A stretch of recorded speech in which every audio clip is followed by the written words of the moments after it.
은사이신 우리 박종실 교수님 벌써 30년이 지났지만 건강하게 이곳에서 뵙게 되어서 너무나 감사를 드립니다. 제가 신학교에 다닐 때는 목회 상담학 교수가 없었습니다. 그래서 우리 박종실 교수님께 시편 열심히 배웠고 훈련을 잘 받았는데, 제가 그러고 나서 이제 THM을 신학을 하고 공군 목사로 가서 사역을 하면서 하나님께서 주신 특별한 은혜와 체험이 있었습니다. 기도하는 가운데 하나님께서 성령의 은사들을 보여주셨고, 그리고 이제 미국 오기 직전에 특별히 악령에 사로잡힌 중학교 2학년 여자아이를 교회에 보내주셔가지고 그 아이와 영적인 또 씨름을 하고 그 아이를 다시 하나님의 건강한 모습으로 자녀로 회복시키는 과정을 경험을 하면서 미국에 오면서 목회 상담학으로 이렇게 전공을, 원래는 설교학으로 제가 지원을 했다가 켈빈에 가서 목회 상담학으로, 그리고 2000년도에 밴더빌트 대학교에서 박사학위 초청을 어드미션 받아가지고 이렇게 공부를 하고 또 학위를 받게 되었고, 지금 우리 모교에서 사역한 지가 지금 19년 차, 20년이 되어갑니다. 참 시간이 빠르게 흘러가는 것 같습니다. 우리 정희성 목사님하고는 더블로 동기입니다. 목사님과는 47회 동기고 사모님과는 주일학교 동창생입니다. 저기 하동에 있는 고전교회 주일학교 동창인데, 어떤 분이 그렇게 말씀하시더라고요. 제가 조금만 더 고전교회 오래 있었으면 정 목사님 결혼 못 하실 뻔했다, 뭐 그런 얘기 하시던데 네, 참 좋은 사모님 만나서 또 훌륭하게 자녀들 키우고 또 사역하시는 모습 보니까 너무나 감사하고, 먼 곳에서 우리 존경하는 목사님 사모님들 뵙게 되어서 너무나 큰 영광과 기쁨이 되는 것 같습니다. 제가 10년 전에 우울증에 대한 책을 썼습니다.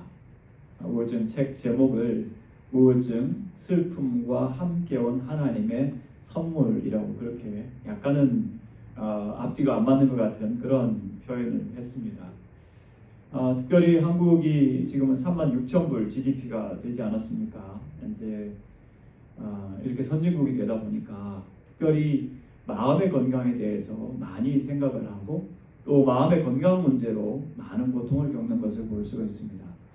2021년도에 한국에서 코로나가 아주 유행하고 심각할 때 한 해 동안 코로나로 세상을 떠나신 분이 5,030명 정도 됐습니다. 근데 같은 해에 우울증과 자살로 세상을 떠나신 분이 13,300명이었습니다. 근데 그 숫자는 20년 전부터 지금까지 꾸준합니다. 평균으로 따져보면 하루에 30명에서 40명 정도의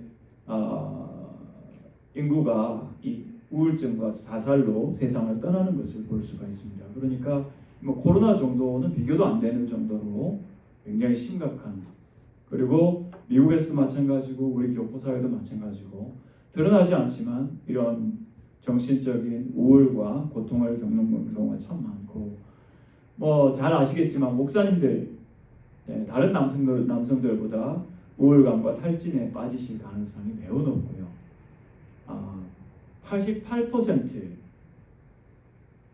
우울증 앓게 될 확률이 있는 그 집단이 어떤 집단인지 아십니까? 목회자의 사모님들입니다. 88%면 90% 아니겠습니까? 평균적으로 대충 이야기를 하면은 대개 여성들이 남성들보다 많이 우울하십니다.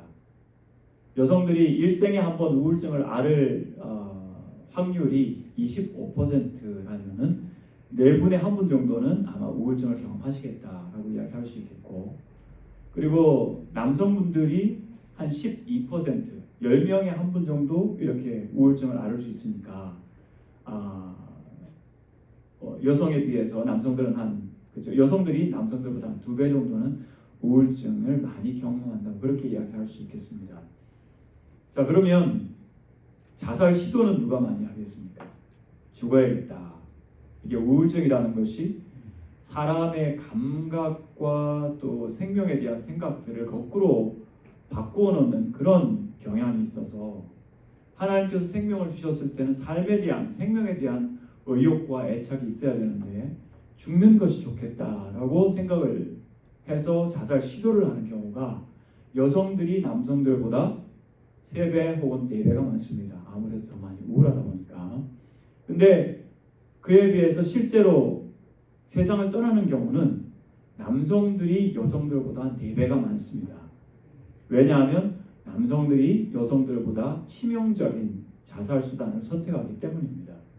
여성분들은 얼굴을 보면 이분이 조금 우울하시구나 알 수가 있고, 힘드니까 힘들다고 어디에 이야기를 하려고 합니다.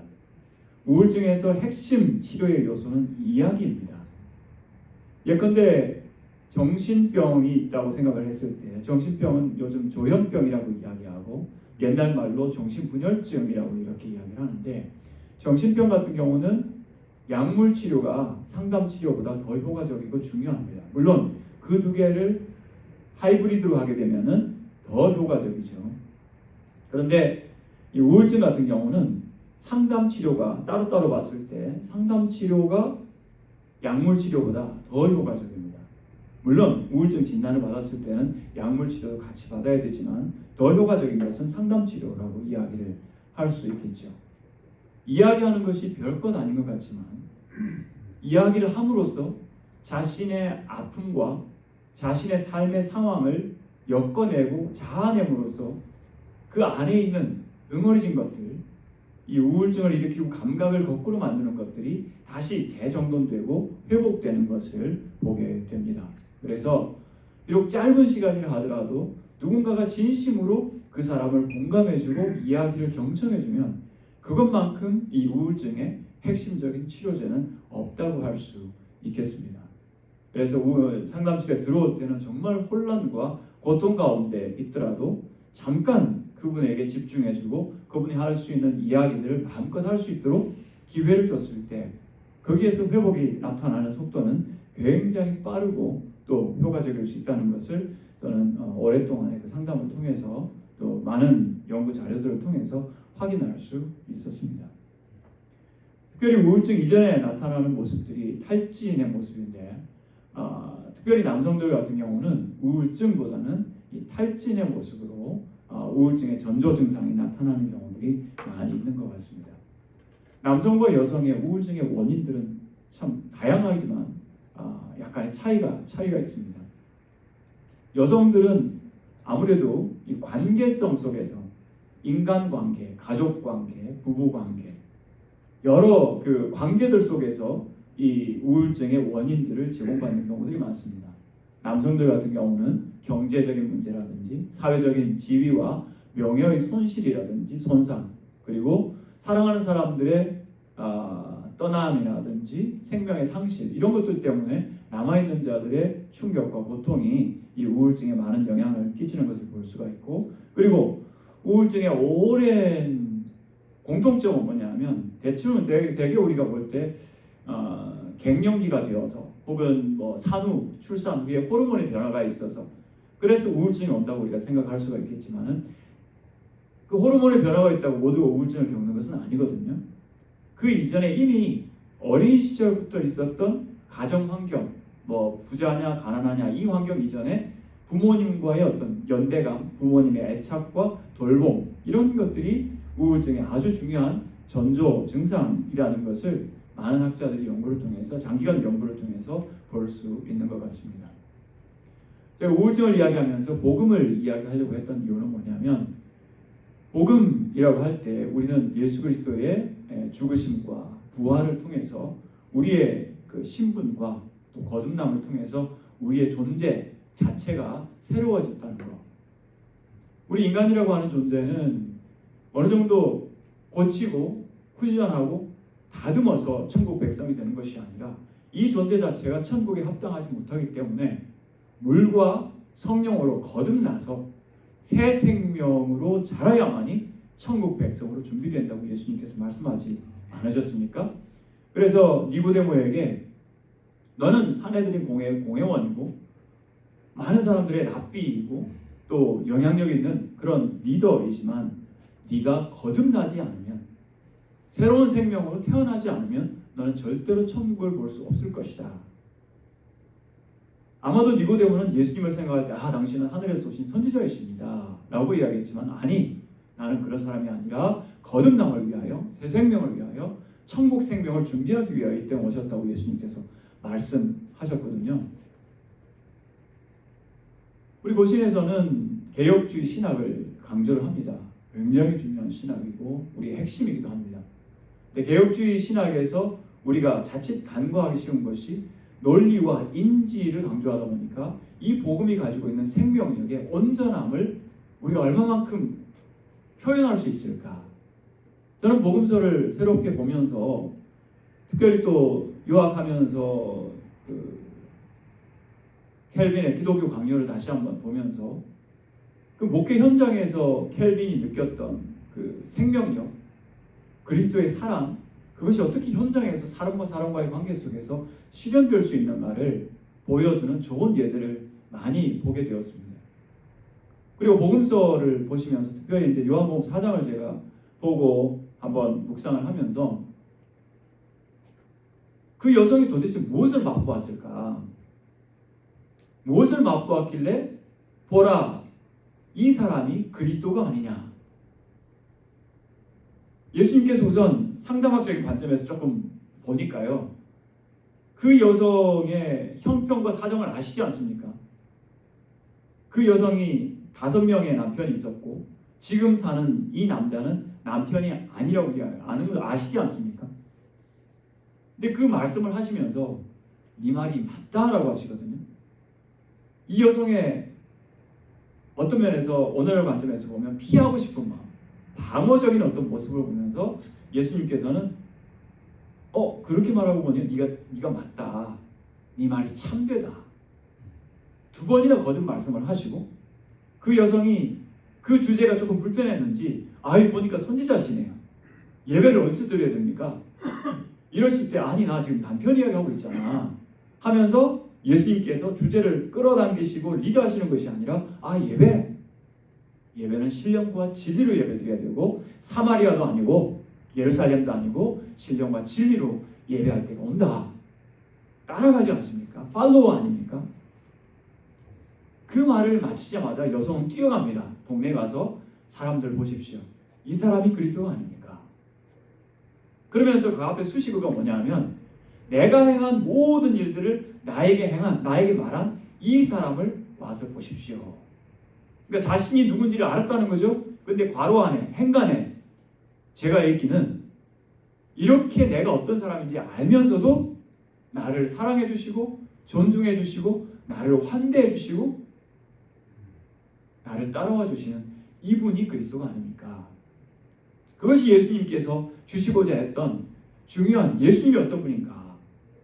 그래서 요한복음 1장에서부터 와 보라, 예수님을 처음 만났던 제자들이 이분이 하나님의 아들 그리스도가 아니냐라고 고백하는 것을 보면 예수님이 말씀하신 구원의 길뿐만 아니라 예수님의 성품과 죄인들을 한 명 한 명 대하시는 예수님의 환대와 언어와 태도가 그 속에는 너는 죄인이지 회개해야 돼 라고 단번에 결론으로 가지 않으시고 단계 하나하나를 조금 더 밟으시면서 공감해 주시는, 그리고 안아주시는, 그러면서 성령의 감동으로 자연스럽게 마음이 열려서 그리스도를 고백하게 만드시는.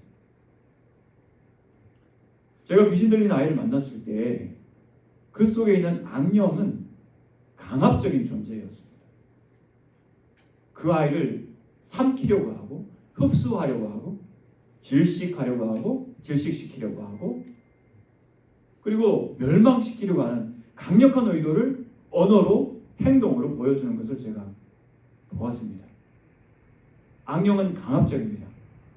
그러나 성령은 감동하십니다.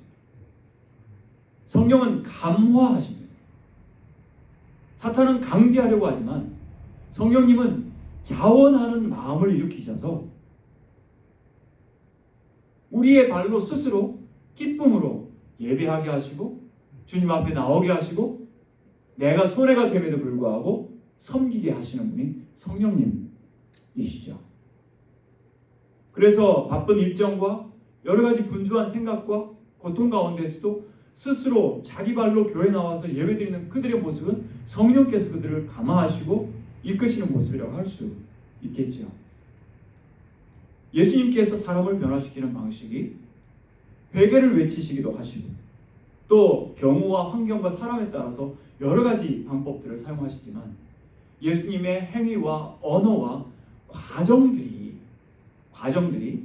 단순히 이건 죄야, 회개해야 돼, 그건 분명한 결론입니다. 회개 반드시 해야 됩니다. 근데 그 과정에 가기까지 개인 따라서, 형편 따라서 먼저 그 사람을 이해하시고 돌보아 주시고 사정을 살펴주시는, 그리고 예수님께 나온 한 영혼을 굉장히 크게 봐주시죠. 중풍병자가 지붕을 뚫고 내려왔을 때 소자야, 너의 믿음이 너를 구원하였다. 이 구원이란 말이 헬라어로는 구원과 치료, 힐링이 구별이 안 됩니다. 그러나 틀림없이 그게 영적인 구원도 포함되고 자원에서 주님이 어떤 분인지를 알고 의지하는 그들에게 너의 믿음이 너를 치료하였고 너를 구원하였다. 사실은 예수님께서 능력으로 구원해 주신 거죠. 예수님께서 치료해 주시는 거죠. 그런데 예수님은 그 죄인들의 주님을 믿고 바라는 그 작은 마음들을 크게 봐주시면서 내가 너를 고쳐준 거야가 아니고 너의 믿음이 너를 구원하였다. 그래서 낙심하고 있는 이 작은 영혼들, 바리새인들과 지도자들이 간과해버리는 하찮게 보이는 그 사람들을 한 사람 한 사람 위로해 주시고 격려해 주시는 것을 볼 때 저는 목회 상담학을 공부하면서 우리 성도들의 또 크리스찬들의 이 언어 중에서 조금 더 다듬어지고 훈련되었으면 좋겠다는 부분이, 우리 성도님들이 우울한 환자들 볼 때 아이고 믿음 없어서 그래, 죄가 많아서 그래, 이런 말씀들 하시거든요. 근데 예수님 그렇게 말씀하신 적이 없어요. 앞을 못 보는 맹인을 보시면서 예수님께서 누구 죄 때문이냐고 막 논쟁을 할 때 부모의 죄도 아니고 자기의 죄도 아니고 하나님께서 하실 일을 나타내시기 위함이다.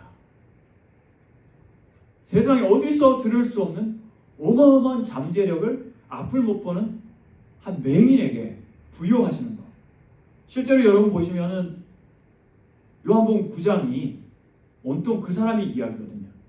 심지어 출교를 당하면서까지 그 사람이 예수 그리스도가 하나님의 아들이시라는 것을 자기의 체험으로, 확신으로 설득하고 변론하지 않습니까? 여러분 실로암 혹시 가보셨습니까? 제가 오래전에 한번 가봤는데 실로암 연못이 아마도 그 맹인을 만났을 성전 뜰에서 한참 언덕을 가파르게 내려가셔야 됩니다. 손에 그 손잡이를 잡고 렉을 잡고 트랙을 잡고 이렇게 천천히 한 걸음씩 내려가요. 그러니까 이 앞을 못 보는 소경이 거기 가는 길은 진짜 암담한 거죠. 실로암의 뜻은 보냄을 받았다는 뜻 아니겠습니까? 근데 제가 가서 보니까 실로암 뜻이 한국말에서 나온 것 같습니다. 실로 암담한 길이다. 그래서 실로암이 아닐까. 정말 이 맹인 앞에 장애물 두지 말라고 했는데 예수님은 어마어마한 장애물을 두시고 실로암 가서 눈을 씻으라고 말씀을 하시거든요.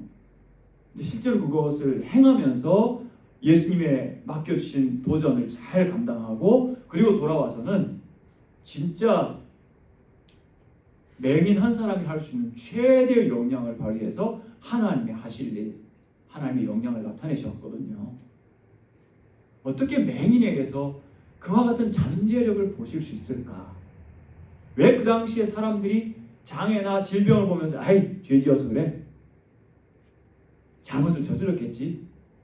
뭐 잘못한 게 있겠지? 이런 식으로 말씀하지 않으시고 그에게서 하나님께서 하실 일을 보셨을까? 성령이 기름 붓듯 하셨던 예수 그리스도의 눈으로 정말 하찮게 보이고 실패하고 그리고 루저인 한 사람 한 사람을 그렇게 일으켜 세우시는 예수 그리스도의 과정을 우리가 생략한 채 우리 성도들의 언어가 판단하고 진단하고 이래야 돼, 저래야 돼. 성도들의 언어는 설교의 언어가 되어서는 안 될 것 같습니다. 예수님의 언어가 되어야 될 것 같습니다. 제가 여기 오면서 여행을 같이 하기 때문에 구두를 안 신고 와가지고 우리 정 목사님께 구두 좀 빌려달라고 했습니다. 뭐 큰지 작은지 모르지만 5.9라고 사이즈를 이야기하시더라고요. 비싸겠다고 했는데 신어보니까 크네요. 저보다 골격도 크시고 근육도 많으시고. 저희 지도 교수님이 공감을 그렇게 정의하셨습니다. 공감이라고 하는 것은 다른 사람의 신을 신어보는 것이다. 어릴 때 여러분 부모님 신을 신어보지 않으셨습니까? 부모님 고무신 신어보지 않으셨습니까? 신을 신어보면 우리 아버지 참 크다. 우리 엄마 발이 참 크구나. 이런 신을 어떻게 신고 다니지? 생각을 하지 않습니까? 상대방 입장에서. 하나님의 아들이 이 땅에 오시면서 하나님 아들의 영광을 다 내려놓으시고 버리시고 죄의 종된 우리처럼 종이 되어셔가지고 인간의 몸을 입으셔가지고 이 인간은 도대체 어떤 존재일까? 시간과 공간에 제한받으셔서 그리고 심지어 십자가에 달리셔서 꼼짝하지 못하는 그 고통 속에서 돌아가시면서까지 인간이 죄 속에, 슬픔 속에, 질병 속에 얼마나 고통당하는 존재라는 것을 하나님이 직접 체험하지 않으셨습니까? 그래서 우리 사역자, 특별히 목회자로서 우리가 해야 될 일은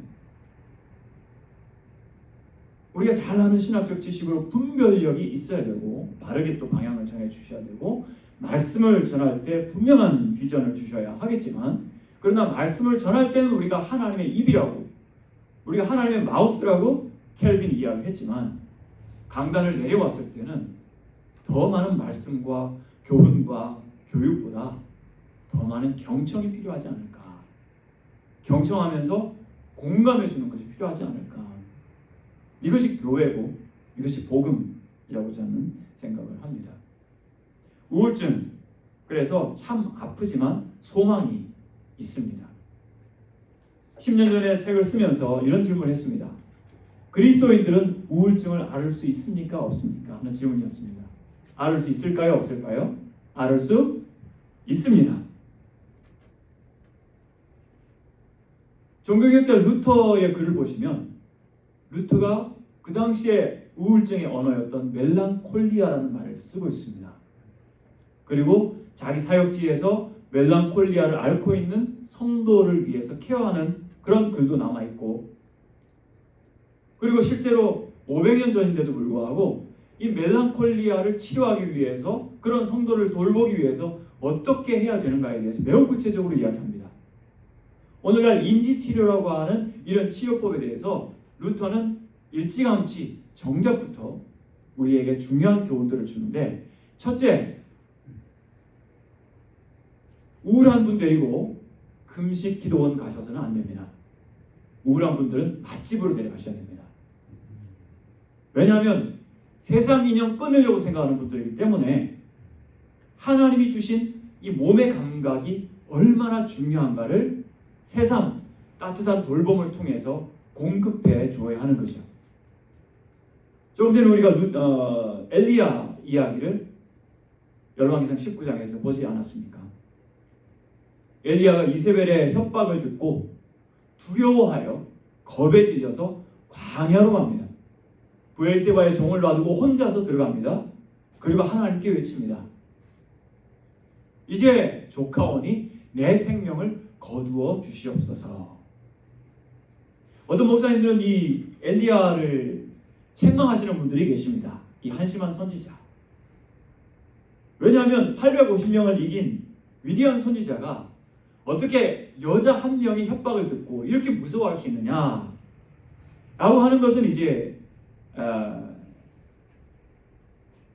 우리가 표면적으로 볼 수 있는 그런 일반적인 해석일 수 있지만 저는 상담을 하면서 또 무엇보다도 하나님께서 이 엘리야를 어떻게 대하시는가 이것이 굉장히 중요한 힌트 아니겠습니까? 만약 하나님께서 그 엘리야를 향해서 야, 이 한심한 엘리야야 내가 너한테 어마어마한 승리를 줬는데 왜 너 이러고 있냐 하고 꾸중하셨다면 우리도 꾸중해야죠. 우리도 그거 본받아서는 안 되죠. 근데 하나님 어떻게 하십니까? 기가 막힌 치료법을 우리한테 가르쳐 주십니다. 그래서 뭐냐면 천사를 보내셔서 그에게 먹을 떡을 주시고 마실 물을 주시고 푹 자게 하시고 또 와서 천사가 그에게 먹을 것을 주시고 마실 것을 주시고 걱정하면서 네가 길을 이기지 못할까 하노라 염려해 주시는 거예요. 자, 보십시오. 엘리야가 왜 탈진을 했을까?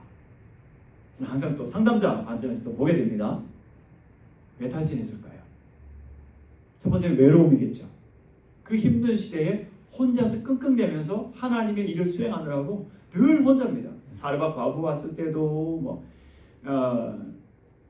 그 골짜기에서 그죠? 까마귀한테 고기 공급받을 때도 전부 혼자 했습니다. 혼자 계시면 외롭습니다. 우울합니다. 그래서 루터는 우울한 사람 절대 혼자 두어서는 안 된다. 실제로 이제 자살 충동이나 유혹이 강하신 분들은 절대 혼자 두어서는 안 됩니다. 제가 상담할 때 다른 모든 상담 내용들은 비밀로 유지합니다. confidential, 비밀로 유지하지만 하지만 자살이라는 말이 나왔을 때는 이건 굉장히 심각한 문제입니다. 그때부터는 이제 비밀 깨집니다. 이야기를 해줍니다. 이거는 우리가 비밀을 유지할 수 없습니다. 당시 지금 위험한 상황이기 때문에 가족과 전문가들의 도움을 반드시 받아야 됩니다. 라고 이야기를 해줘야 되죠. 물론 이제 얼마만큼 지금 실행 가능한가 그건 굉장히 중요한 문제죠. 그래서 자살이란 말이 나왔을 때는 여러분이 집요할 정도로 아주 밑바닥까지 그 실행 가능성 혹은 심지어는 리허설을 하는 사람도 있거든요. 그 자리에 가본다거나 수단과 도구를 미리 준비한다거나 그래서 그것이 최근일수록 리허설을 했을수록 실행 가능성은 굉장히 높고 한 번 시도를 한 사람은 진짜로 그것을 실행할 가능성이 높습니다. 자살 시도를 하다가 한번 실패를 하게 되면은 수치심이 굉장히 커집니다. 그래서 자신의 존재가 자살 하나 제대로 못하는구나. 그래서 그 다음 기회 오면 반드시 끝을 냅니다. 정말 무섭습니다. 그래서 이런 자살에 관한 문제는 절대로 비밀 유지가 해서는 안 되고 모든 것은 비밀 유지를 해야 되지만 그것은 진짜 중요한 예외라는 것을 기억하시고 정말 따뜻하게 그렇지만 진지하게 분명하게 자살에 대한 그 생각들을 확인을 하시고 그리고 전문가와 가족들의 도움을 함께 요청을 하셔야 하겠습니다. 그래서 자살이라고 했을 때는 그것은 비밀 유지 아닙니다. 그것은 반드시 오픈해야 되는데 이 엘리야가 왜 이렇게 탈진했을까 했을 때 엘리야가 마지막 순간에 뭘 했습니까? 갈멜산에서 승리를 한 후에 여러분 갈멜산에 가시면 큰 엘리야 동상이 있는데 엘리야 손에 번개같이 생긴 칼이 쥐어져 있습니다. 여러분 구글에 한번 찾아보시면 이미지가 나올 겁니다. 850명을 죽인 거죠. 여러분 어릴 때 시골에서 개구리 잡아보셨죠? 개구리. 근데 지금은 개구리 죽이기가 힘드실 겁니다. 어릴 때는 죽였지만. 닭 한 마리 잡는 거.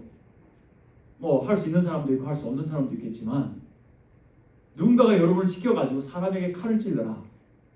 할 수 있겠습니까? 그 현장을 한번 생각을 해보면 정말 끔찍했을 것입니다.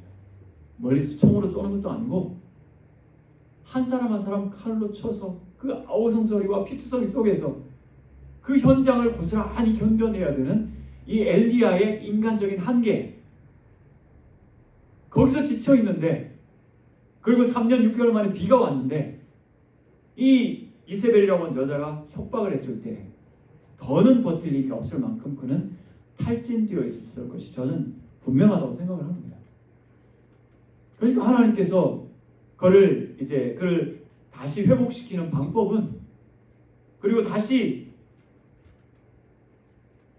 선지자의 직분을 할 수 있도록 하나님께서 회복시킨 방법은 천사를 보내셔서 천사가 영적인 존재지만 동시에 신체를 가질 수 있는 그런 존재들 아닙니까? 그래서 아브라함을 찾았을 때도 맛있게 대접도 받으시고. 근데 엘리야의 육체가 가지고 있는 모든 기능들을 다시 한번 점검하시고 회복시키는 걸 볼 수 있습니다. 첫 번째, 일어나서 먹으라 라고 했을 때 이 천사의 언어가 어떤 감각을 자극했겠습니까? 청각이겠죠. 언어니까. 근데 먹으라 라고 하는 것은 이미 음식은 준비되었고 너는 일어나서 먹기만 하면 된다. 우리 사모님들, 내가 한 음식이 맛있습니까? 누군가 해주는 음식이 맛있습니까? 당연히 누군가 해주는 음식이 맛있죠. 나를 위해서 준비된 뭔가가 있다고 하는 것은 내 마음에 위로를 줍니다. 천사가 따뜻한 말을 해줍니다. 청각을 자극시키죠. 그러면서 어루만졌다, 터치했다 그러지 않습니까? 터치했다. 물론 목사님들 터치하는 거 조심하셔야 됩니다. 한국에서 요즘 뭐 손자도 마음대로 터치 못합니다. 제가 베트남 가기 위해서 예방접종을 하러 갔습니다. 그다음에 홍역이 막 유행해가지고 100일해를 맞으러 갔습니다. 홍역이죠. 의사 선생님이 딱 보더니 손자 보셨어요? 그러는 거예요. 요즘은 손자 만나기 위해서 예방접종 하고 가셔야 됩니다. 터치 아무데나 해서는 안 되죠. 가장 안전한 터치가 있다면 어깨 바깥쪽. 어린 아이들 같은 경우 하이파이브 정도가 가장 안전하고 어른들은 정중하게 악수하는 정도가 가장 좋죠. 근데 남성이 여성에게 손을 내미는 것은 성적 의미가 있기 때문에 여성이 먼저 내밀지 않는 이상은 사실은 하지 않는 것도 바람직합니다. 터치 굉장히 중요하고 그리고 많은 의미들을 가지고 있는데 천사가 엘리야를 터치합니다. 어루만집니다. 무슨 감각일까요? 촉각이죠. 그리고 먹으라 하니까 숯불에 구운 떡이 있는데 숯불에 구운 떡 아마 그 자리에서 모르겠습니다. 천국에서 반죽 가져와서 거기서 구웠는지 숯불에 구운 떡 어떻게 알았을까요? 후각으로 알지 않겠습니까? 여러분 뭐 빵 굽는 집 그냥 쉽게 지나칠 수 있습니까? 없지 않습니까? 예, 유혹이 굉장히 강하죠. 빵 굽는 마을 지나가면. 근데 그 숯불에 구운 떡으로 엘리야가 후각으로 음식을 먹고 미각으로 마시고 그래서 거의 몸의 모든 감각을 다시 일으켜서 그를 위로하시고 푹 재우시고 실컷 쉬게 하시고 몇 시간을 잤는지 모르지만 천사가 똑같이 와서 그와 같은 행동을 반복하는 것을 보게 됩니다. 이 천사를 영어로 reinstitution 한다고 그러죠. 다시 그를 선지자로 다시 일으키시기 위해서 하나님께서 정말 엘리야에게 필요한 것이 무엇인지를 가장 구체적으로 실천하여 주신 현장이 바로 이 열왕기상 19장의 현장이 아닐까. 오늘 우울한 사람이 있을 때 우리 성도들이 목회자가 성도들에게 이런 일을 해야겠다라고 저는 생각을 합니다. 탈진이든 우울증이든 마찬가지입니다. 어떤 분들은 믿음이 있으면 우리가 뭐 우울증 앓겠냐 그렇게 말씀하시는데 아브라함 링컨 진짜 우울했습니다. 특히 우울했던 이유가 9살 때인가 10살 때인가 엄마가 돌아가시죠. 그리고 사랑하는 자기 누이와 또 자기 피앙세까지 죽었죠. 나중에는 아들들도 많았는데 여러 아들 중에 한 사람 빼고는 거의 다 죽었습니다. 자기 아빠보다 먼저 죽었죠.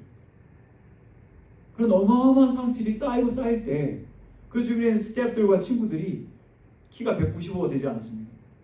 저 친구 저러다 큰일 내겠다. 유세를 하다가도 저 한쪽 가서 훌쩍거리면서 울고 있는 게 링컨이었어요. 그 아픔과 질병을 알기 때문에 이 미국 시민들이 그를 다시 재선을 시켜줬고 그 재선을 통해서 노예 해방법을 통과시키지 않았습니까? 찰스 스펄전 목사님이 설교의 황제라고 불리우지만 그분이 이 통풍도 심했고 우울증도 너무 심해가지고 성도들한테 정말 유익한 설교를 해야 된다는 그 압박감이 너무 커가지고 그 고통과 부담 때문에 심지어는 설교하다가 중간에 강단에서 내려오는 그런 어려움도 겪었습니다. 그래서 주변에서는 저 사람은 꼭 로켓처럼 솟았다가 막대기처럼 떨어지는 사람이다, 그런 비난까지 받으면서 하나님 말씀을 전했던 것을 볼 수가 있습니다. 그 외에도 뭐 윈스턴 처칠 같은 사람도 이 우울증이라고 하는 것은 큰 검은 개가 목 뒷덜미를 물고 있는 것 같은 그런 경험이다. 참 위대한 사람들이 많은 어려움들을 겪었던 것을 볼 수 있습니다. 왜 하나님께서 이런 고통을 허락하실까? 더구나 믿음의 사람들에게, 하나님이 쓰시고자 하는 사람들에게 왜 이런 우울과 탈진과 고통을 허락하시는 것일까? 물론 우리가 저지르는 잘못도 있습니다. 우리가 잘못 이렇게 길들거나 혹은 습관을 가진 그런 관계적인 습관, 일상적인 습관도 있습니다. 하지만 C.S. 루이스가 이야기하는 것처럼 고통과 고난이 아니고서는 우리는 절대로 길들여지지 않고 절대로 겸손해지지 않습니다. 제가 오래 살지는 않았지만 제가 겪은 하나님의 특기 한 가지는, 대표적인 특기는 꺾기라고 생각합니다. 야곱이 자기 이야기를 하면서 내가 험악한 세월을 살았나이다 하지 않습니까? 최대 위기가 왔을 때 정말 야곱답습니다. 여종들 아이들은 앞에 세우고, 레아 자녀들은 그 다음에 세우고, 가장 사랑하는 라헬과 요셉은 맨 뒤에 세우고, 인간 장벽을 이렇게 단계별로 치지 않습니까? 근데 그때 하나님은 벌써 그의 이 고관절을, 환도뼈를 치셔가지고 지금까지는 약삭빠르게 도망다녔는데 이제 도망도 못 가게 꺾어버리지 않습니까? 모세한테도 그 40세 때 가지고 있었던 정열과 건강과 인맥과 그 모든 권력들 다 내려놓게 하시고 그냥 양치기 하고 있는 80세를 불러가지고 하나님이 일 시작하지 않습니까? 그래서 저는 새로운 모토를 좀 만들고 싶습니다. 인생은 80부터. 죄송합니다. 그제서야 조금 하나님께서 쓰실만 하시겠다. 노년기가 때로 두렵기도 하고 불확실하기도 하지만 상담하면서 보면 참 하나님은 우리의 노년기를 기다리시겠다는 생각을 합니다. 내가 너의 이때를 기다리고 있었다. 너의 정열과 너의 힘으로 다니는 그런 때가 아니라 내가 너를 사용할 수 있는 이때를 내가 기다렸다라고 하실 때, 고난이라고 하는 것은 하나님께서 우리를 낮추시고 우리를 쓰시고자 하는 정말 중요한 하나님의 방법이다. 그럼 고난을 통해서 우리 목회자들은 어떤 변화를 하나님께서 일으키실까요? 저는 복음이라고 생각합니다. 강단 앞에 설 때마다 때로 우리 자신의 존재가 어떤 존재인지를 또 입증해야 되는 그런 부담도 있고 욕망도 있지만, 가면 갈수록 나의 모습은 점점 빼시고 내가 아니라 하나님, 내가 아니라 그리스도를 온전히 드러내게 하는 더 순수한 복음 사역자로 우리를 쓰시고자 할 때 우리에게 실패와 좌절과 때로는 탈진과 우울을 주시지 않는가. 그래서 그런 의미에서 이 엘리야처럼 우울할 때 죽어야겠다 하는 유혹에 넘어가는 것이 아니고 하나님이요,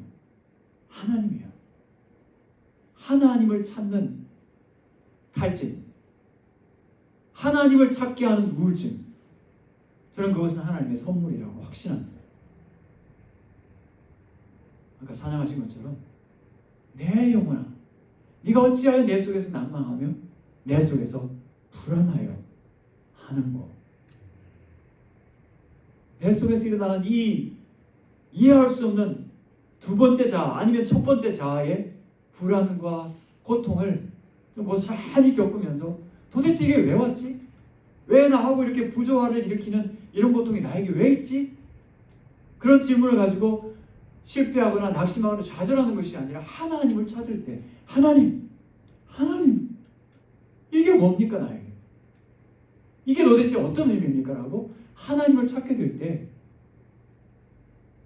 저는 그것이 우리를 하나님께 더 가까이 인도하는, 그래서 그 고통을 주시는 하나님의 목적에 부합하게 변화시켜가는 그런 하나님의 도구가 된다고 생각을 합니다. 우울증을 일반적으로 진단할 때, 우울증 메디컬리, 그러니까 의학적으로 진단할 때는 2주간이 굉장히 중요한 시간입니다. 그래서 DSM이라고 해서 Diagnostic Statistical Manual이라고 하는 미국의 정신의사협회에서 내는 매뉴얼이 있습니다. 그 매뉴얼에서 DSM-4에서는 9가지를 제시를 했는데, DSM-5에서는 이제 2013년도에 개정이 됐는데, 거기서는 이제 8가지를 이야기하면서 이 8가지 중에서 5가지 이상이 2주간 이상 나타나면 그거는 우울증 진단을 하고, 그런 우울증 진단을 했을 때는 반드시 의학적인 처방을 받아야 된다. 이렇게 이야기를 하고 있습니다. 증상들을 보시면 온종일 거의 매일 우울한 기분이 든다. 그래서 아예 다른 것을 할 수 없을 정도로 의욕이 떨어져 있고, 모든 관심이 눈에 띄게 감소하고, 체중, 식욕이 감소하거나 증가하고, 생각, 동작이 느려지고, 그리고 거의 매일 피곤하고 기력이 상실되고, 거의 매일 무가치감, 과도한 죄책감, 거의 매일 생각 혹은 집중 능력이 감소하는 것, 결정 능력이 부재한 것, 마지막으로 죽음에 대한 반복적인 생각, 자살에 대한 반복적인 상상, 그리고 자살에 대한 시도, 이 중에서 5가지 이상이 2주간 이상 계속되고 있다면 반드시 의학 처방을 받아야 된다 하는 것이 DSM의 기준이라고 할 수 있습니다. 그래서 이것은 꼭 참고를 하셔서 만약 이런 증상을 가진 분들이 계시면, 우리 크리스찬들이 뭐 약을 안 먹는 것이 대수는 아니거든요. 그 약이라고 하는 것은 하나님께서 주신 일반적인 은총의 수단이기 때문에 약 먹는 것을 구태여 할 필요는 없습니다. 하지만 개인 따라서, 상태 따라서 이 약의 처방이나 강도가 굉장히 세밀하게 조정이 되어야 합니다. 그래서 의사와 상의를 하면서 얼마만큼, 또 얼마나 오랫동안 이것을 처방받고 할지, 그리고 반드시 필요한 것은 우리 좋은 기독교 상담자를 만나서 상담할 수 있도록 길을 열어주시는 것이 정말 중요합니다. 물론 상담받지 않고 치료받는 경우도 있습니다. 믿음으로 혼자서 싸우는 경우도 많이 있습니다. 그래서 그런 분들이 잘못된 것은 아니고 하나님 주신 은혜의 수단이 있다면 참 좋은데, 자칫 위험할 수 있는 상황들이 있다면 안 되기 때문에 우리 목사님들께서 특별히 성도들을 면밀하게 보시면서, 이것은 부끄러운 병이 아니고, 그리고 죄 때문에 생긴 병이 아니라, 죄 때문이라고 그러면 죄 때문이 아닌 것이 어디 있겠습니까? 그렇지만 어떤 특정한 죄 때문에 이 사람을 정죄해서 안 되기 때문에 죄 때문이 아니라고 안심을 시켜주시고, 그리고 함께 치료받자고, 함께 회복하자고 그렇게 권면을 해주시면 참 좋겠습니다. 어떤 분은 상담실에 들어오는 것도 힘들어가지고 그냥 전화로만 전화해가지고, 다른 사람의 눈이 무서워요, 그냥 기도만 해주세요, 이런 안타까운 분들이 계시거든요. 그리고 이 약이라고 하는 것이 부작용 없는 약은 사실은 없습니다. 그래서 대개는 이제 상태가 좋아지시면 끊기도 하시는데, 본인하고 의사하고 굉장히 깊이 상의를 좀 하시면서 그렇게 조정을 해갔으면 좋겠고, 또 그것을 끊었을 때 상황이 어떤지에 대해서 본인들이 조금 더 자세히 보고 함께 누군가와 의논을 하면서 이런 진행을 해갔으면 좋겠다라고 생각을 하게 됩니다. 엘리야 이야기도 우리가 했고, 탈진이라고 하는 거, 이거는 이제 특별히 어떤 업무나 특별히 목회 사역 하시는 우리 목회자들에게 이런 탈진이 오는 것을 우리가 보게 됩니다. 허버트 프로이덴버그라고 하는 사람은 탈진의 전문가인데 이렇게 이야기합니다. 자신이 최선을 다해서 어떤 원칙이나 관계에 헌신을 했음에도 불구하고 생각한 결과를 얻지 못했을 때 오는 고갈과 좌절의 상태가 탈진, 번아웃이다, 이렇게 이야기를 합니다. 본인의 기대와 노력, 에너지를 쏟은 그 모든 수고에 비해서 돌아오는 결과가 전혀 거기에 매칭되지 않을 때 고갈되고 좌절되는 상태가 탈진이다 라고 이야기합니다. LA에서도 큰 불이 났었지만 지난 3월, 4월 달에 한국에서도 큰 불이 났었거든요. 그래서 지금 그 평택 평택 저 동해안으로 연결되는 그 고속도로가 있는데 평택이 아니구나. 청원에서 상주 지나서 그 고속도로 쭉 가다 보면은 그 화재가 나가지고 진짜 산불이 나가지고 그냥 새까맣게 타 있는, 다른 옆에 있는 곳은 굉장히 푸르고 아름다운데 거기는 막 정말 산불이 많이 났지 않습니까? 번아웃은 그런 거거든요.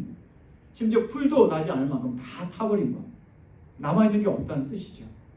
그래서 우리에게 자원이 필요하고 우리가 오늘도 일어나서 하루를 시작할 그런 자원들이 우리한테 있어야 되는데 그럴 자원이 없을 만큼 쓰러져 있는 상태, 그런 상태가 탈진이라고 할 수 있는데 이런 탈진이 특별히 남을 돕는 사람들에게 많이 생깁니다. 다른 사람을 많이 잘 공감하면 할수록, 프로이트도 그래서 이런 멜랑콜리아가 착하고 양심적인 사람한테 많이 생긴다고 이야기를 했는데 상당히 일리 있는 말이죠.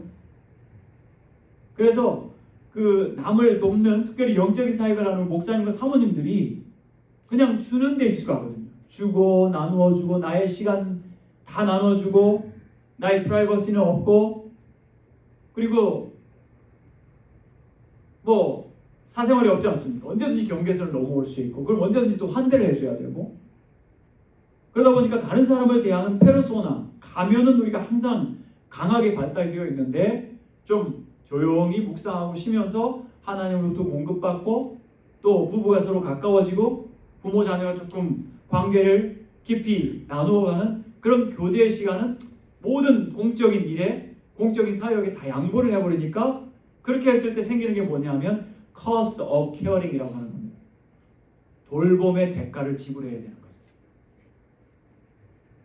어저께도 우리가 이미 돌아가신 아주 존경하는 목사님의 가정 이야기를 했지만, 우리 목사님 몇 분이 그 자녀들이 장례식장에서 여러분은 우리 아버지처럼 되지 마세요.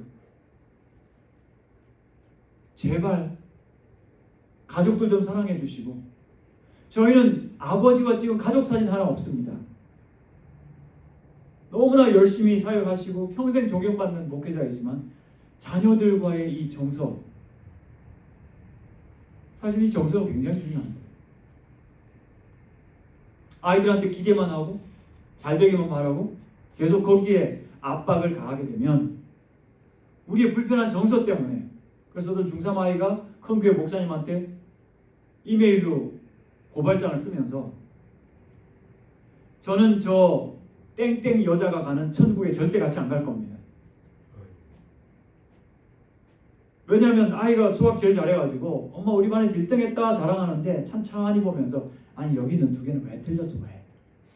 꾸중을 하고, 아이가 몸살 나가지고 학원에서 그래서 집에 가면 좀 쉬라고 하겠지 라고 이야기를 하는데, 집에 가니까 아니 그러고 내가 뭐라고 그랬어? 평생 체력 관리하라고 그랬지.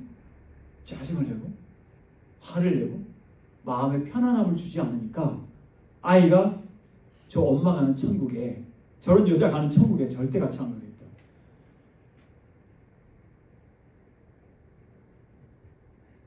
천국은 믿음으로 가는 거지만 우리 자녀를 천국 못 오게 하는, 방해하는 방법은 참 많이 있는 것 같습니다. 멈추어야 합니다. 멈춰야 되고, 그리고 우리의 사역도, 우리는 인간입니다. 하나님도 쉬셨습니다. 그렇다면 우리가 충분히 일을 하고 우리가 다시 공급받는 시간이 있어야 됩니다. 하나님 말씀을 개인적으로 묵상하고, 왜냐하면 하나님 말씀은 살았고 능력 있지 않습니까? 좌우로 날선 검이 아닙니까? 여러분, 좌우로 날선 검이 언제 처음 사용되었는지 아십니까? 주전 200년경에 2차 포에니 전쟁 때 한니발을 이겼던 아프리카누스 스키피오라고 하는 장군이 그 당시에 에스파냐, 스페인에서 한 부족이 사용하는 그 단검, 짧지만 좌우에 날이 서 있는 그 검을 사용하여서 그 당시에 최첨단 무기로 쓰지 않았습니까? 그 당시 전장을 보시면 넓은 평야에서 그냥 대군들이 만나가지고 무조건 찌르고 해야 되는데, 이전에 있었던 한쪽 날 선 검은 이게 허점이 있습니다. 상대방을 치기 위해서는 들어야 되지 않습니까? 쳐들어야 돼, 이렇게 내리칠 수가 있는데, 그러다 보면은 이 한쪽 어깨 아래가 허점이 생깁니다. 그런데 좌우의 날선 검은 그냥 방패 들고 팔만 내밀어 가지고 어디로 흔들든지 누군가는 찔리지 않습니까? 누군가는 다치지 않겠습니까?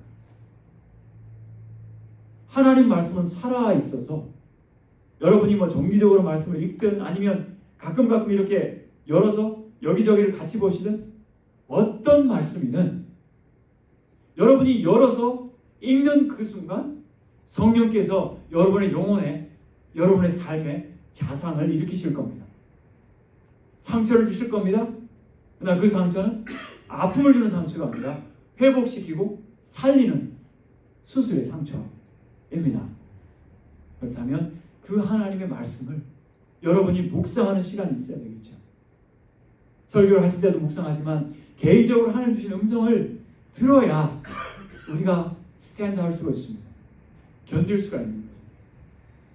그러기 위해서 여러분이 하시는 이 사역이 정말 귀하고 소중한 사역이지만 누군가를 돌보느라고 여념이 없어서 나의 영혼과 나의 정서와 나의 제한된 자원이 고갈되는 것을 모르고 계시다면 여러분 자식뿐만 아니라 가족관계뿐만 아니라, 왜냐하면 여러분이 고갈되시고 탈진되시면 틀림없이 자녀들한테 가장 편안한 배우자에게 신경질 내게 되어 있습니다.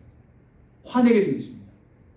가장 소중한 사람, 가장 연약한 사람들, 그렇지만 가장 귀하게 여겨야 될 가장 가까운 사람들에게 우리가 너무나 쉽게 화를 내거나 분노하거나, 우리가 공의로운 분노는 필요합니다. 그래서 에베소 4장 16절에서 26절에서도 분을 내어도 죄를 짓지 말며 Be angry and do not sin. 저는 이 말씀 굉장히 중요하다고 생각하는데, 분노해라 명령형이죠. 이건 시편 4편 4절에 나오는 그 말씀과 같은 맥락인데 Be angry 명령형입니다. 그러나 죄는 짓지 마라. 뭡니까? 죄와 분노가 다르다는 거죠. 하지만 그 다음 나오는 거 보면 그 분노를 해가 지도록 품고 있으면 틀림없이 죄를 짓게 될 것이죠. 근데 여러분이 만약 공의로운 명분이 있다 하더라도 성도들 앞에서 공적으로 분노하시게 되시거나 자녀들에게 분노를 하게 되시면 여러분의 명분은 이해가 되지만 하나님은 때로 책망하실 수 있습니다. 너 왜 나의 거룩함을 방해하느냐. 유다서에 보면 천사 가브리엘이 모세의 시신 때문에 마귀와 사탄과 이렇게 논쟁하지 않습니까? 저는 귀신 쫓아낼 때 이 사탄아 물러가라 하면서 신명기 28장 나오는 모든 저주를 다 쏟아부었거든요. 네가 나가도 저주받을 것이고 들어가도 저주받을 것이고, 그러면서 마귀가 싸웠는데 이 가브리엘은 뭐라고 마귀를 책망하냐 하면 하나님께서 너를 책망하시기를 원하노라. 이런 싱거운 분노가 어디 있을까? 이런 싱거운 대적이 어디 있을까? 그런 생각을 하게 됩니다. 그만큼 하나님께서는 우리에게 온유하시고, 그리고 우리가 심지어 잘못을 했을 때조차라도 두려워하지 말라. 그리고 우리에게 산소망과 생명의 복음을 주시면서 나의 아들이 너를 대신하여 모든 값을 다 지불하였다. 실제로 코란이나 이슬람에서는 믿지 않는 이교도에 대해서는 네가 그 생명을 어떤 해를 끼치든지 그거는 합법적이다 이렇게 이야기를 하지 않습니까? 하나님은 어떠십니까? 하나님을 믿지 않고 순종하지 않는 죄인들을 위해서 우리를 바로 책망하시고 형벌을 주시는 것이 아니라 그 불순종의 죄 때문에 형벌 받으신 아들 보여주시면서 보아라, 너의 죄 때문에 내 아들이 대신 죄를 받았어. 대신 벌을 받았어. 그게 십자가 아닙니까? 그 죄 없으신 주님께서 우리 대신 지옥의 형벌을 받으시고 다 이루셨다 하셨을 때 그 용서가 완성된 거 아니겠습니까? 그렇다면 오늘 우리 자신들도 그 복음 안에서 확신 가지고, 그렇지만 하나님께서 이 복음이 동기가 되고 성령이 이유가 되어서 우리를 치료자로 말씀 선포자로 삼으셨을 때 그 말씀의 선포 속에 그리스도의 인격과 성령의 온유하심과 하나님의 오래 참으심이 함께 담겨져 나오는 그런 우리 복음의 사역을 꼭 감당을 해갔으면 좋겠습니다. 그래서 탈진 정말 힘들고 위험합니다. 하나님께서 여러분을 사랑하시기 때문에 잠깐의 휴식과 멈춤이 여러분에게 큰 위로와 회복을 주실 거라고 저는 확신합니다. 어떤 장로님이 그런 고백을 했습니다. 이분은 건축업을 하시는 분이신데 한 번은 자기가 아파트를 지어놓고 그 사이를 지나갔는데 아파트가 한꺼번에 자기한테 쏟아지는 그런 고통을 경험을 하면서 쓰러지게 되었고, 그때부터 정말 이상한 사람이 되어가지고 죽어야 된다, 죽어야 된다, 죽어야 된다. 근데 자기만 죽는 게 아니라 자기 딸들, 어린 딸들, 중학생, 초등학생이었는데 이 딸들도 같이 죽어야 된다. 어떻게 죽을까? 집에 불을 지를까? 그냥 태종대 가서 뛰어내릴까? 그런 충동이 계속 일어났다는 거예요. 교회 갔을 때도 계속 흔들리고. 그래서 어떤 부목사님한테 저 좀 기도해 주세요 하는데 부목사는 무서워서 도망가 버리고. 그럼에도 불구하고 찬양하고 예배하고 주일학교 섬기면서 어느 순간 예배하고 있는 그 성가대 자리에 앉아 있을 때 하나님께서 정말 깨끗하게 검은 구름이 환하게 열려서 푸른 하늘이 나타나는 것처럼 자신에게 회복의 은혜를 주셨다고 그렇게 이야기했습니다. 그래서 우울증이라고 해서 반드시 모든 정확한 회복의 수단이 다 있어야 된다는 것은 아니지만 하나님은 하나님의 선하신 뜻대로 하나님의 방법대로 많은 것들을 인도하시고 회복하시는 그런 하나님이십니다. 하나님 못하실 일이 없으신 전능하신 분이십니다. 특별히 우리 목회자 여러분은 우리가 힘들고 어려울 때 누구한테 이야기하지 못하지 않습니까? 성도들한테 쉽게 하소연하지 못하지 않습니까? 그럴 때 우리 목사님들 함께 모여서 서로 마음을 나눌 수 있는 목사님들과 같이 이야기를 하시고, 그래서 서로 좋은 위로가 되시고 같이 함께 자주 모이셔가지고 서로 격려해 주시고 돌봐 주시면 우리 모두에게 참 좋은, 그래서 우리가 서로를 세워주면서 함께 동역해가는 그런 귀한 동역을 하게 될 줄 믿습니다. 제가 PPT는 많이 준비를 했는데 시간이 1시간 반으로 줄어집니다. 예? 삼계탕이 식습니다. 삼계탕이 식기 때문에 엘리야를 하나님께서 치료하시기 위해서 구운 떡을 주신 것처럼 우리도 삼계탕을 먹으면서 서로 위로하고 격려를 받았으면 좋겠습니다. 혹시 짧은 코멘트나 질문이라도 해주시면 간단하게 말씀드리고 마치도록 하겠습니다. 저도 지금 갑자기 삼계탕 때문에 급 마무리하는 바람에 하고 싶었던 말이 뭐지? 생각을 마무리해야 될 것 같습니다. 예, 질문은 아니고 네. 아까 그 교수님이 강의하는 가운데서 우리에게 묻는 거 스스로 점검하는 거, 네. 우울증을 느낍니까? 일주일에 몇 번 느낍니까? 네. 용성시 있습니까? 그걸 어려움 공단에서 아마 나오는 것 같아요. 예. 참 질문지가 우리한테 오거든요. 예. 제가 보내는데 예. 오늘 교수님 강의를 들으면서 그게 그렇게 중요한 거구나. 네. 중요한 거기 때문에 나라에서 경비를 들어서 노인들에게 특별히 맞습니다. 정기적으로 자꾸 조사하고 예. 그래 하는구나. 예. 굉장히 중요한 거구나. 예. 그래서 참 귀한 강의 너무 감사합니다. 감사합니다. 특별히 계층별로 다 우울증의 이유들이 있는데 연세가 드시면 이제 평생에 겪었던 상실들이 많이 있지 않습니까?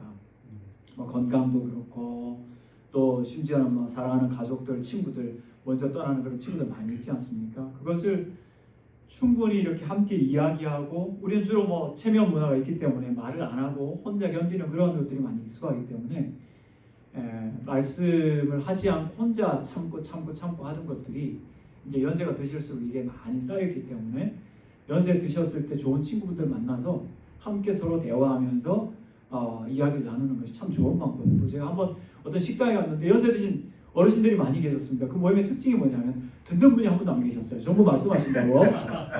예. 근데 조금 있다 보니까 조용해지셨더라고요. 보니까 냉면이 나왔더라고요. 굉장히 건강한 모임이죠. 그런 모임 자주 하시고 예, 교제를 많이 나누시면 참 좋을 것 같고 정말 감사합니다. 위에 감사하면 좋겠어요. 예, 자랑스럽고 감사드리고 네. 그리고 우리 고려신학교원을 위해서 여러분 기도해 주시고 저희도 정말 바른 신앙 또 우리 존경하는 교수님들로부터 물려받은 모든 신앙과 신학들을 잘 지켜서 여러분의 든든한 기도의 후원자가 되도록 하겠습니다.